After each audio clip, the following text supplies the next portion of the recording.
Ano man mangyari sa paligid mo, hindi ka mag-ingat. Ano ba ibig sabihin ng security? Okay, number 1, sabi rito, freedom from danger or freedom from risk or safety.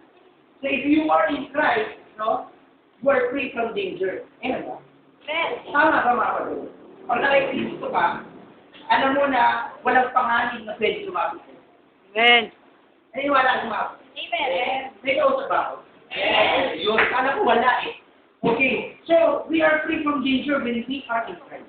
Kaya mga kapatid, kung kahit sa kang isa, nandun yung protection ng Panginoon. Amen ba mga kapatid? Ano pa yun? Sabi rito, freedom from care and anxiety. Hindi mga worry. Sino hindi nag-worry sa kapatid? That's all right. Hindi ko makita. Kung bakit nag-worry ka. I think normal yan, tama. Normal yan eh, na mag-worry ka eh. Ang hindi normal, ano yun?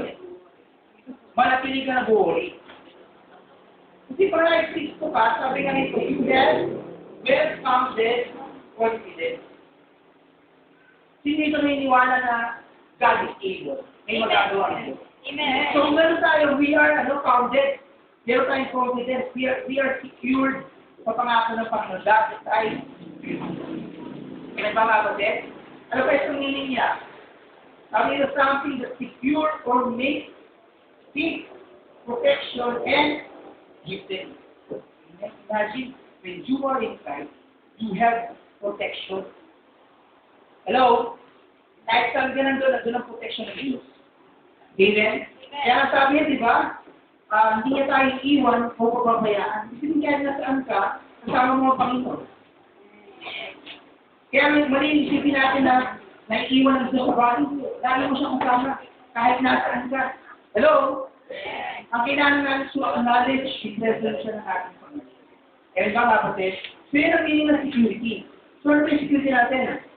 Number 1, security in our salvation. Sino mo ito ligtas na tasa naman?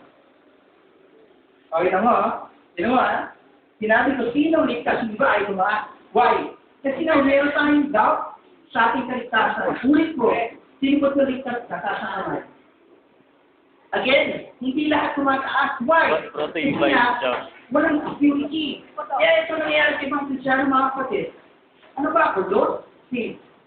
Lord? Si. Lord? Kaya tuloy, sabi nga ni Pastor Kim sa kanyang libro, schizophrenic Christianity. Ano yun? Pabago-bago. And I believe ang Diyos natin hindi ganyan, mga kapatid. Tama? So we have security in our salvation. Ito nangyayari sa mga Kristyano, yung ba ako, mamaya, ligtas, mamaya, hindi. Hindi ganyan ang ating Diyos. Ano sabi ng Bible? Natatandaan natin that our salvation is by grace. Sabihin natin by grace. By grace. So, ano ibig sabihin ng by grace? Ito sinabi niya, for by grace, you have been saved through faith, and not on yourself, it is the gift of God. Bakit yung kaligtasan natin, regalo ng Diyos yan. Sabihin natin regalo. So, ito regalo ng Diyos, pinagirapan mo. Direktas ka ba ng Diyos dahil mo ba? Direktas ka ba ng Diyos dahil masunod? Ano? Sabi ng Bible, nung tayo makasalanan pa, namatay si Jesus para lang. Kaya nga kaligtasan natin, it is by grace. Now, dahil by grace ito mga kapatid, hindi ito bigay bawi. Dahil binigyan ka ng gift ng Diyos, hindi ito hinabawi ng Diyos. Kasi sometimes may mapapakita tayong teaching na nabigay bawi. Na pag nag-fail ka, wala na agad na kaligtasan mo. Na wala na agad. No. We have assurance. We have security in Christ. Amen ba mga kapatid? Kasi nga, ito ay gawa ng Diyos. Bigay ito ng Diyos sa'yo. Wala kang parte dito.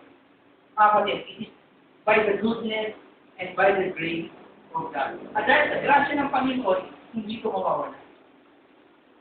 Sige mga sabi mo, kapatid. Sige sabi mo sa katabi mo, kapatid. Kapatid, alam mo na. Ang kaligtasan mo, hindi mawawala. Hindi mawawala. Amen ba mga kapatid? Kapag natin ang Panginoon. Amen. Tandaan natin, salvation is through Jesus Christ. Kaya may isa free gift. Di ba free gift? Kasi bakit? kaligtasan, si Kristo eh. Siya ang gumawa nito mga kapatid. Hello? At dahil sa kanya ang kaligtasan, sabi niya, tumanggap tayo ng buhay na walang hanggan at hindi ko mawawala. Hello? Kaya nga pag nagsabi sa'yo, simple ito ligtas, saan naman makain sa simple assurance? You have confidence na ang kaligtasan natin dahil kay Kristo. The moment you accept Christ, you are saved. Hello? Yes. Mga kapatid? Kaya walang pwede kong sabi sa'yo na, ako, ligtas na, ewan sa'yo. Hindi. Dahil tinanggap ko si Kristo, sigurado yun. Lalo, mayroon ang kaligtasan. Hello? At the moment, na yung time nito sa lupa, tapos sila, automatic yun. Diretso ka sa ating Panginoon. Yan ba mga kapatid? Pero ano ba ang good news? Okay, eternal life, kasi simula yan ngayon. Ang problema sa mga Kristyano, ang inaabangan natin, yung langit lagi. Ibali. Lagi tayo nakatingin ang simula ng eternal life, ngayon. Hello? Kung tinatapos ko si Kristo, babaguhin ni Kristo ang buhay mo. Actually, hindi babaguhin, bibigyan ka ng bagong buhay. Amen? Tama ba church ako tayo? Parang hindi Christian church. Amen. Palapahan natin ang Panginoon. Hello! Ano nga kasi? Ang prayer ko talaga sa church natin bakit? I-break ni Lord to religiosity, traditionalism, formalism. Dapat alisin natin yan eh. Kailangan magkaroon tayo ng freedom. Pag nakapagay tayo ng salita ng Diyos, shit, amen! Ano ba bakit makakatin na kayo sa Vita Plus yung Monday? Mas church kasi na kayo. Ito ko mga kapatid. Grabe ka lang na separateness sa salita ng Diyos. Kaya minsan gusto ko ang sa mga bago eh. Kasi yung mga bago, effective eh. No? Pero I believe, binibreak ko ng ating Panginoon. Tama ba? Yes. Para pa natin. Amen? So, sabi ng Bible, sabi niya, for God so loved the world that He gave His only begotten Son, that whosoever believes in Him shall not perish but have eternal life. Kaya nung tinanggap ko si Kristo mga kapatid, the moment that ligtas ka mga. Amen? At kailangan hindi ito mawawala mga kapatid. Actually, ang Diyos ang mag-iingat sa iyo hanggang po. Hello? Kaya magkakaroon ng security back ang salita mo dahil kay Kristo. Kaya kung pumalpak ka, hindi ibig sabihin na wala ka sa mo. Kasi lahat naman tayo dito, di ba, pinabago ka dito? Wala nang self-sex dito, mga kapatid. Hello? Dahil lang kay Kristo, kaya tayo nakakatayo. Kaya tayo nakakasama. Amen ba, mga kapatid? Parapan natin ang Panginoon. Glory to God. Next, sabi dito, okay, we have security saan? In our relationship with God. Secure ka ba sa relasyon mo? May importante yan mga kapatid, mayroon kang security sa isang relationship. Hello? Mayroon, isang relationship, kung wala kang security, siyempre anong nangyari sa'yo? Magiging insecure ka. Diba? Kasi wala kang security sa pag-ibig ng partner mo eh. Amen? Ganun sa ating Panginoon. We have security in our relationship with God. Bakit? Ano ba sabi niya? Ito kasi yun eh, John 1:12, sabi niya, but to all who did receive Him, si Christ, who believed in His name, He gave the right to become children of God. Kung tinanggap ko pa si Kristo mga kapatid, naging anak ka ng Diyos. Hello? At dahil anak ka ng Diyos mga kapatid, alam niyo ba yung term na right? Ano yan? Judicial, ano yung term? Meron kang karapatan. Amen? Kung tinanggap mo si Kristo, dati anak ka ng away, anak ka ng dilim. Pero tinanggap mo si Kristo, naging anak ka ng Diyos, naging anak ka ng Tiwala. Amen? Kaya nagkaroon ng, ano yun, sa ating, di ba? Binago ang ating buhay, kapatid. At sabi nyo, dahil meron kang karapatan, ganyan ka ka-secured sa ating Panginoon. So, imagine mga kapatid, the moment, nangyari, sa panahon na discourage ka, sa panahon na maraming problema, hindi sa ating Panginoon, no? Gayakan ka niya. You are secure sa relationship natin sa Panginoon. Kasi before naalala ko, meron ba nagsasabi pa nag-feel ka, nawawala ang relasyon, nawawala ang fellowship. Kaya pala po siya, ibig na lumapit sa Diyos, lalong lumalayo. Tama ba? No. Kung tinagaw mo sa Kristo, malapit siya. Ang relasyon mo sa Diyos, malapit na. Hindi mo ito kailangan paghirapan. Pabalik, naniniwala ako sa prayer. Naniniwala ako sa pagbasa ng Biblia. Pero mali, pag sinasabi mo na kailangan magbasa ka ng Biblia para maging malapit sa Diyos. Yun. Kasi bakit? Nagbabasa ka ng Biblia dahil malapit ka na sa Diyos. Hindi dahil para maging malapit ka pa. Malapit ka na sa Kanya. Hello? Amen. Pati sa prayer. Nananalangin ka, kasi malapit ka sa Kanya eh. Ano mo kayo mga kapatid? Napakalapit sa puso ng Diyos. Kaya nga pa nag-pray ka, no? Kahit hindi na kailangan sumigaw eh. Kahit yung bulong mo lang, narinig ng Diyos. Hello? Ito mo ito, nag-amen na naman, no? May nag-fitness ko ka, nag-amen. O, di ba? Amen, sabi niya. Amen mga kapatid. Amen. Yung prayer, mga kapatid, lagi sinasabi, hindi ito religious event. Prayer is communication. Anytime you can speak to our Daddy God. Hello? Hindi ito katulad dati, no? Pag-alaki, Vena, no? Yung Angelus, hindi ito, no? Religious ang prayer. Prayer sa communication. Kung paano nakikipag-usap, paano sa buhay, telepono, personal, gano'n ito. So we have security, why? Because of Christ. At dahil kay Kristo na masanbigyan, hindi mawawala. Hello? Amen. Amen? Amen. So we have security. Ano pa sabi ng Bible? Ito kailangan. Romans 8:15-17. Sabi niya, for you did not receive the spirit of slavery to fall back into fear. Yung fear na ito, may kinararamdaman ng mga sa Old Testament. Sino nakabasa sa Old Testament? Yung sa Mount Sinai. Natakot yung mga tao eh. Kasi grabe yung pinakita ng Diyos. May puso.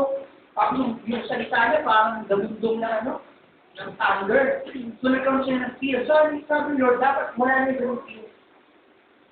Kasi yung fear na yun, yung fear sa judgment, fear sa punishment, dapat wala na yung mga kapatid. Bakit? Sabi niya, but you have received the spirit of sonship, a son, by whom we cry, Abba, Father. Kung kinagawa mo si Kristo, nagkaroon ng spirit ng sonship, sa iba, adoption. Okay? Sabi ko, you cry, Abba, Father. Kita mo yung Holy Spirit, hindi niya in-English yung Abba, nilitin niya yung word na Abba. Bakit? Kasi yung Abba, iba sa pangalan na Father. Yung Father kasi, formal yan. Father. Formal. Pero yung Abba, hindi formal yan, intimate yan. Ang ibig sabihin yan, Daddy. Tatay. Kaya ang Diyos mga kapatid, Daddy mo yan. You have intimate relationship sa ating Diyos. Because of Christ. Kaya mga kapatid sa prayer, pag nag-pray ka, hindi na God ang sinasabi mo, kundi Dad. Dad, who are so good. Dad, Daddy natin sa mga kapatid. Ano ba yung mga kapatid? Pagpala natin ang Panginoon, ay yung mga kapatid, na pumapasok sa puso natin mo na nung marami tayo sa Diyos, tatay natin siya. At dahil tatay natin siya, anytime pwede tayo lumapit sa Kanya. Anytime pwede tayo humingi sa Kanya. Bakit tatay natin siya? Hello? Kaya sabi ng Bible, hindi ka tumatanggap, hindi ka humingi. Subukan mo humingi, kundi tumanggap ka. Bakit? Mahal ka lang. Kasi meron tayong thinking, dapat gawin ko muna ito para bibigyan ko ng Diyos. Kailangan, walang meeting ang ating church para i-bless ko ng Lord. Mali! Kasi yung blessing ng Lord, hindi mo yung i-earn. Binibigay ng Diyos sa'yo yan. By His grace. Hello? Kasi mga tingnan niyo kung yun ang gagawin ng Diyos, sigurado ako, wala makakatanggap ng blessing. Kasi mahina tayo eh. Tama ba? Sa loob ng sabi ko, dapat ang human faith eh. Pero God is a good God. Kahit nagtitiro tayo siya, hindi siya nagbabago. Siya pa rin ang Diyos mo, siya pa rin ang tatay mo. Hello? Kaya sabi Lagi sinasabi, dapat yung mata natin mga kapatid, nakatingin ko lagi kay Kristo. Kasi kung sino siya, yun ka. Sino si Kristo, yun ka ngayon. Sabi si Kristo ngayon, nakaupo doon sa kanan ng Ama. Ganun ka rin, nakaupo rin, mga kapatid. Amen. Si Lord ba accepted? Ganong sandwich? Mga kapatid, si Lord ba accepted ng Diyos? Accepted ba siya? Amen.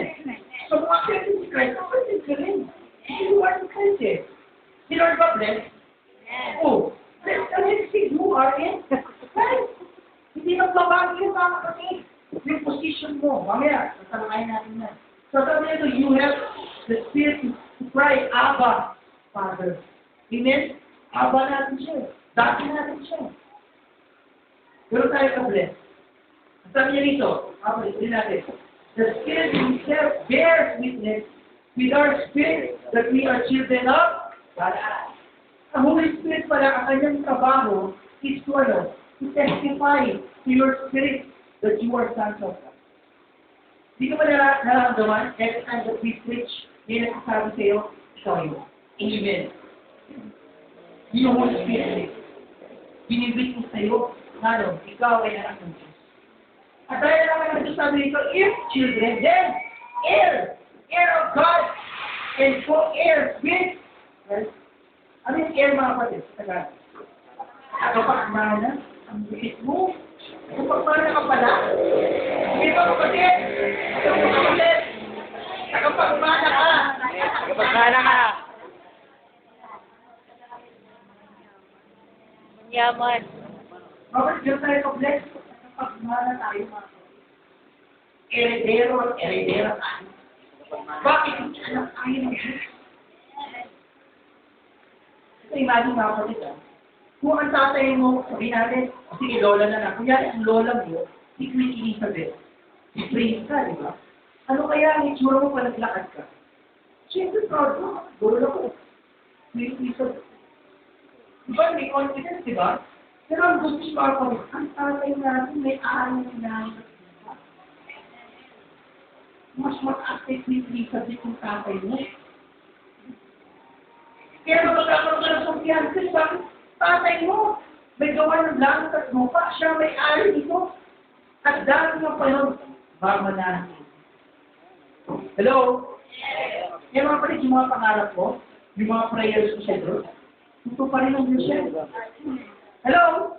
Yung mga, alam ko na tayo dito, meron tayo mga silent prayer eh. Ito yung mga prayer na sinasabi natin sa Diyos. Tama mga palit. Pero ano, kapunin ng Diyos, tutubunin ng Diyos siya. Tutubunin ng Diyos siya, maniwala ka sa akin mga palit. Bakit?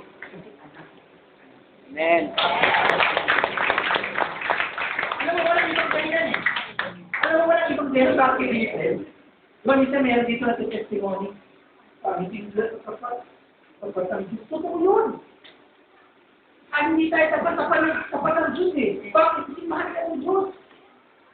At kailangan hindi magbabago pag-ibig ng Diyos eh.